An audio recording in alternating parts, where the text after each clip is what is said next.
This is Andy Perwell for Boxing Social in association with Betfred. I'm now delighted to be joined by Stephen Smith. Stephen, how you doing? Not too bad, mate. Yourself? I'm all good, thank you. Obviously, good to hear you doing well yourself.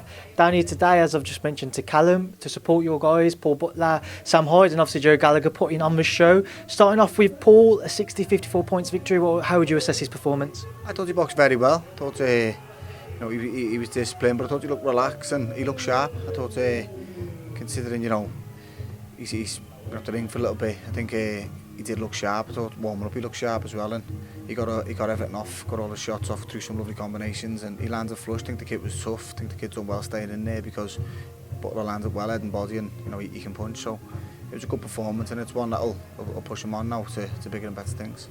And obviously moving on to Sam Hyde, a fourth round stoppage victory. How would you assess his performance?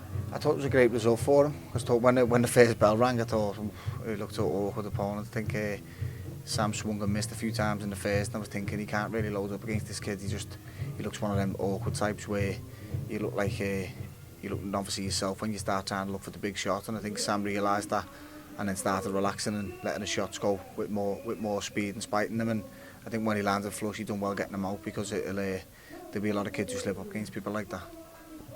Moving on to yourself, what is going on in the career of Stephen Smith?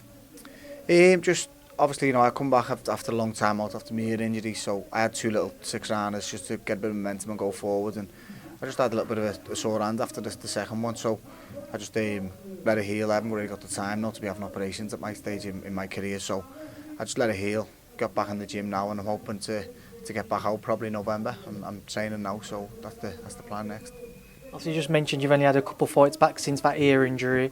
What is the plan now? How did you feel in the ring for those 2 fights as well? Yeah, good. I think it was one of them things. It's just it was a freak injury. It's not something that plays on my mind. I think I just forgot about it now and move on. I don't think it'll ever happen again. So it's one of them things. It happens. It was a freak one, and it's behind me. So going forward, it doesn't even enter my mind now. I think I've just got to look forward, see what opportunities are about, because I know it's one last chance, really, one last roll of the dice, and see what happens, because I know my next loss will be last. So I've got to treat every fight if it could be my last fight, and I've got to put everything in the gym and make sure I'm in 100% shape, which I always do. I've always trained well, I've always been in good condition, and my losses have never really been down to anything I've done wrong before, and it's just been on the night, bit of bad luck, bit of sometimes you get in there, you come off second best, but it wasn't for the lack of trying.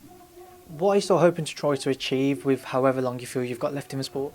I'm hoping now to obviously get back in, get a win under my belt, and then hopefully try and get a shot at the European title. If you win that, you can move on towards World Honours. If I lose, I'm done, like I just said. So I'd like to win the European title, and if I can win and get it under my belt, then see if I can have one more push towards the world title. Now, Callum's keeping quiet as to what's going on with his future. Can you give us any clues?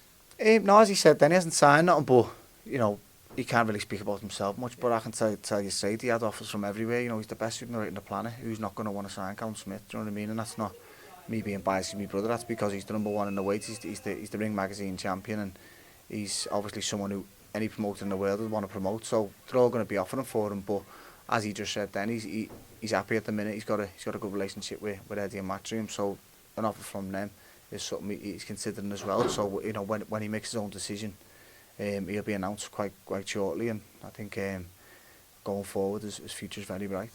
Well, like I said, I know I'm on limited time with a pair of you, so thanks for speaking to myself and Boxing Social. Enjoy the rest of rest of today. I was going to say weekend, rest of today, Stephen. Tomorrow, yeah. Thanks for me.